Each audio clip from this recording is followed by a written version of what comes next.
something has shifted. If you ask most men today what they truly want in a woman, many will hesitate before speaking honestly, not because they don't know, but because what they desire seems almost outdated in today's world. Words like feminine, soft, nurturing, supportive, these once admired traits are now sometimes met with ridicule or suspicion. But deep inside, many men still long for these qualities, not because they want to dominate or control, but because they miss something deeply human. Something that has quietly disappeared in a society that's increasingly encouraged women to become what men used to be. Over the last few decades, we've seen a cultural revolution, especially when it comes to gender roles. And while much of this change was necessary and empowering, something vital got lost along the way. Femininity, once cherished as a unique and sacred energy, has been confused with weakness. Softness has been mistaken for submission. And instead of celebrating the distinct strengths of both genders, society has tried to make everyone the same. In the name of equality, we began erasing the very differences that make relationships magnetic and meaningful. The modern woman has been taught to chase independence at all costs, to be strong, ambitious, self-sufficient, and to need no one.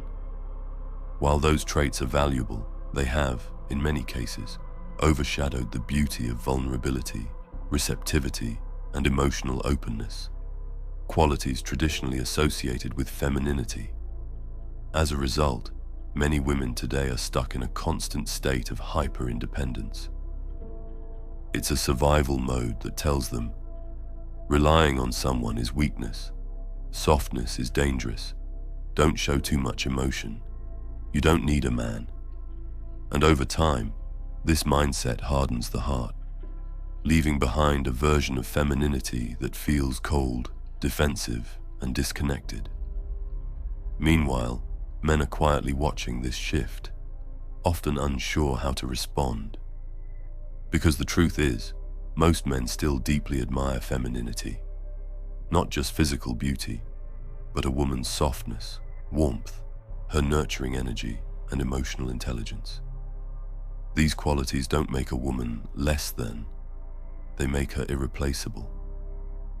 Men don't always say it, but they crave a woman who makes them feel safe to be masculine, a woman who brings grace and calm to his chaos, not because he needs a mother, but because the masculine energy thrives when it is met with true feminine balance. But here's where the misunderstanding lies. This conversation isn't about asking women to shrink themselves or tolerate the pain and chaos of broken, unhealed men. It's not about sacrificing your voice, your power, or your ambitions to make someone else comfortable. What this is really about is both genders learning how to understand each other again, to see the value in their differences, not as threats, but as gifts. It's about realizing that a relationship doesn't work when both people are trying to be the same. It thrives when two people bring their complementary energies to the table and grow as a team. We've spent so much time trying to prove that men and women are equal that we forgot they are different. And in that difference lies the very magic of attraction and connection. Feminine energy is not passive. It's powerful in a different way. It's intuitive, creative, and healing. It knows when to lead with love and when to hold space. Soft power is the strength to influence without force, to nurture without control, to elevate others just by being. It's the kind of power that doesn't need to shout, because its presence is undeniable. And now more women are beginning to remember this. Quietly, there's a feminine revolution happening, not one of protest, but of awakening. Women are realizing that their softness is not a liability, it's a superpower. That being open, emotional, and connected doesn't make them weak, it makes them whole. They're stepping out of survival mode and into self-awareness. They're rediscovering their ability to receive, to flow, and to inspire. Not to please men, but because they're tired of wearing emotional armor that doesn't fit them. They want to live, love, and lead from their true essence. And as this happens, something beautiful starts to unfold. Men too begin to soften, not by becoming less masculine, but by becoming more secure in it. When a man feels emotionally safe with a woman, his guard drops.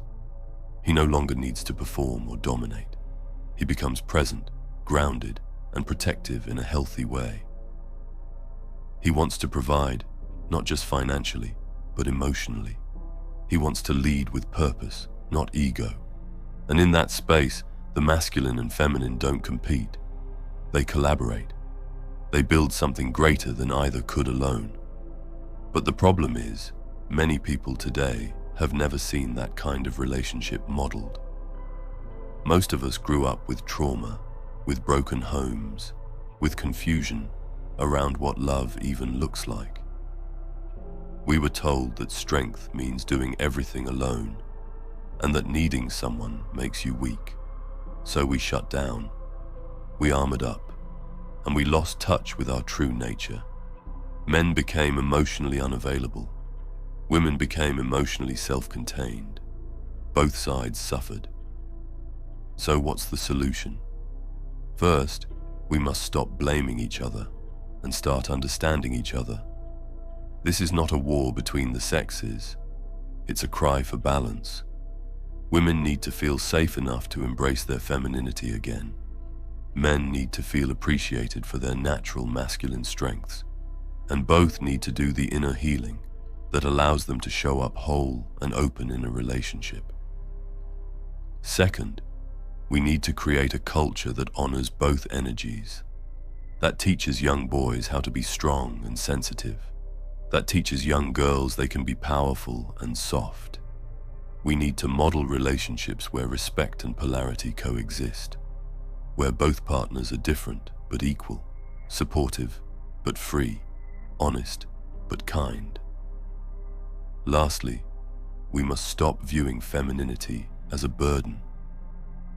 It's not something to be discarded or hidden away in the name of success.